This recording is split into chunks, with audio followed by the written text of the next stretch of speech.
जय श्री कृष्णा, राधे राधे।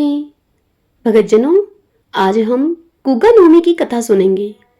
वाल्मीकि समाज में अपने आराध्य देव वीर गुगा देव जी महाराज का जन्म उत्सव गुगा नवमी के रूप में परंपरागत श्रद्धा, भक्ति और उत्साह उमंग के साथ हर्षो उल्लास पूर्वक मनाया जाता है। यह त्योहार गुगा नवमी का कई राज्यों में मनाया जाता है। मध्य प्रदेश, छत्तीसगढ़ और इसके अलावा राजस्थान में खास तौर पर यह त्योहार मनाया जाता है, क्योंकि यह पर्व राजस्थान का लोक पर्व है। इसे गुगा नवमी भी कहा जाता है। जन्माष्टमी के बाद आने वाली तिथि गोगा नवमी के नाम से प्रसिद्ध है। इस दिन गुगा देव अर्थात श्री जाहरवीर का जन्मोत्सव बड़े ही धूमधाम से मनाया जाता है। इस दिन नागों की पूजा की जाती है। ऐसी मान्यता है कि गुगा देव की पूजा करने से सांपों से हमारी रक्षा होती है। गुगा देव की पूजा श्रावणी पूर्णिमा से आरंभ हो जाती है तथा यह पूजा पाठ 9 दिन तक चलता है, यानी कि नौवीं तिथि तक गुगा देव का पूजन किया जाता है। इसलिए इसे गुगा नवमी कहते हैं। राजस्थान के इन महापुरुष गोगा जी का जन्म गुरु गोरखनाथ के वरदान से हुआ था। गोगा जी की मां बाछल देवी निसंतान थी। संतान प्राप्ति के सभी यत्न करने के बाद भी उन्हें संतान सुख नहीं मिला। गुरु गोरखनाथ गोगा मेड़ी के टीले पर तपस्या कर रहे थे।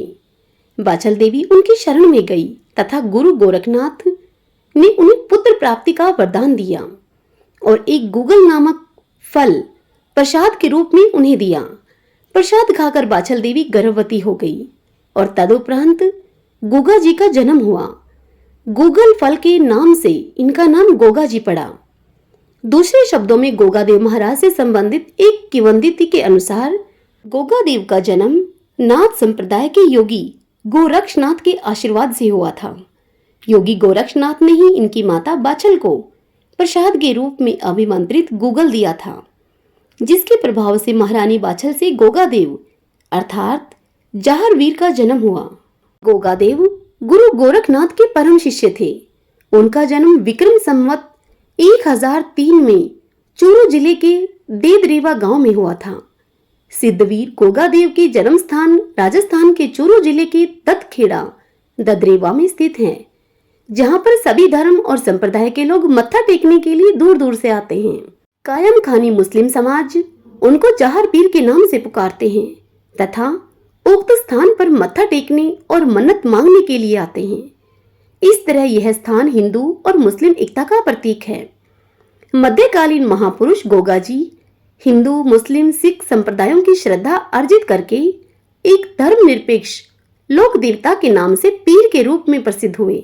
गोगा जी का जन्म राजस्थान के देदरवा चूरू चौहान वंश के राजपूत शासक जयबैर अर्थात जेवर सिंह की पत्नी बाछल के गर्भ से गुरु गोरखनाथ के वरदान से भादो सुदी नवमी को हुआ था। चौहान वंश में राजा पृथ्वीराज चौहान के बाद गोगा जी वीर और ख्याति प्राप्त राजा थे। गोगा जी का राज्य सतलुज से हांसी हरियाणा तक था। लोक मान्यता व लोक कथाओं के अनुसार गोगा जी को सांपों के देवता के रूप में भी पूजा जाता है। लोग उन्हें गोगा जी, गोगा वीर, जाहर वीर, राजा मंडलिक व जाहर पीर के नामों से पुकारते हैं। यह गुरु गोरक्षनाथ के प्रमुख शिष्यों में से एक थे। गोगा देव जी की जन्मभूमि पर आज भी उनके घोड़े का अस्तबल है और सैकड़ों वर्ष बीत गए, लेकिन उनके घोड़ों की रकाब अभी भी वहीं पर है। उक्त जन्म स्थान पर गुरु गोरक्षनाथ का आश्रम भी है।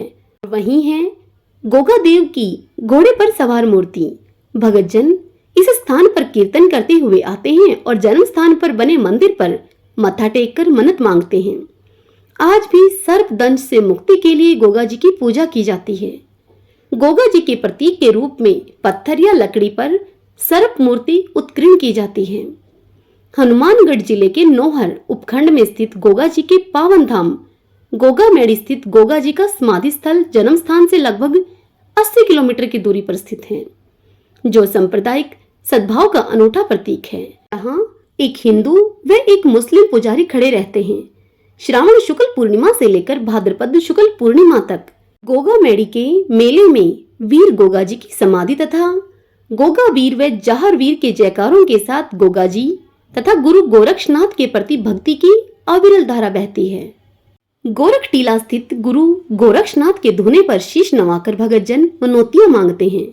विद्वानों व इतिहासकारों ने उनके जीवन को शौर्य, धर्म, पराक्रम व उच्च जीवन आदर्शों का प्रतीक माना है। गोगा नवमी का यह पर्व बहुत ही श्रद्धा और विश्वास के साथ मनाया जाता है। इस अवसर पर बाबा जाहरवीर अर्थात गोगा जी के भक्त अपने घरों में इष्ट देव की वेदी बनाकर अखंड ज्योति जागरण कराते हैं तथा गोगा देव जी की शौर्य गाथा एवं जन्म कथा को सुनते हैं। इस प्रथा को जाहरवीर का ज्योत कथा जागरण कहा जाता है। कई स्थानों पर इस दिन मेले लगते हैं व शोभा यात्राएं निकाली जाती हैं। निशानों का यह कारवां कई शहरों में पूरी रात निकलता है। इस दिन भगत अपने घरों में जाहरवीर पूजा और हवन करके उन्हें खीर तथा मालपुआ का भोग लगाते हैं। आइए अब जानते हैं गोगा नवमी के दिन पूजन किस प्रकार करें। पद कृष्ण नवमी के दिन सुबह जल्दी उठकर रोजमर्रा के कामों से निवृत्त होकर खाना आदि बना लें। भोग के लिए खीर, चूरमा, गुलगुले आदि बना लें। जब महिलाएं वीर गोगा जी की मिट्टी की बनाई मूर्ति लेकर आती हैं, तब इनकी पूजा होती है। मूर्ति आने पर उसे रोली चावल से तिलक लगाकर बने हुए प्रसाद का भोग लगाएं। कई स्थानों पर तो गोगा देव की घोड़े पर चढ़ी हुई वीर मूर्ति होती है, जिसका पूजन किया जाता है। इस दिन गोगा जी के घोड़े के आगे दाल रखी जाती है। ऐसा माना जाता है कि रक्षाबंधन के दिन बहनें अपने भाइयों को जो रक्षा सूत्र अर्थात राखी बांधती हैं, वह गोगा नवमी के दिन खोलकर गोगा देव जी को चढ़ाई जाती है। अब आपको गोगा नवमी के पूजन की दूसरी विधि बताती हूँ, क्योंकि कई स्थानों पर इसकी पूजन विधि अलग है।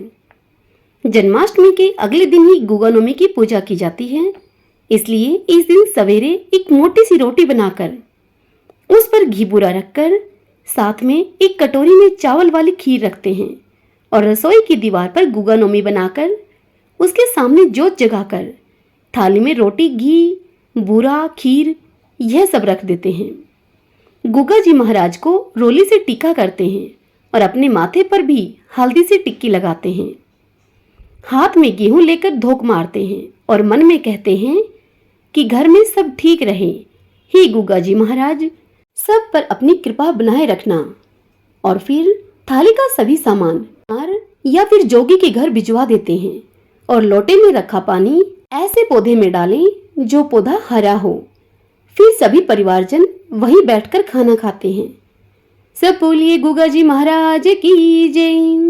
भगतजनों, यह कथा और यह पूजा विधि यदि आपको पसंद आई हो तो वीडियो को लाइक करें और इस चैनल को सब्सक्राइब कीजिए और कमेंट बॉक्स में गोगा जी महाराज की जय लिखिएगा। जय श्री कृष्णा, राधे राधे।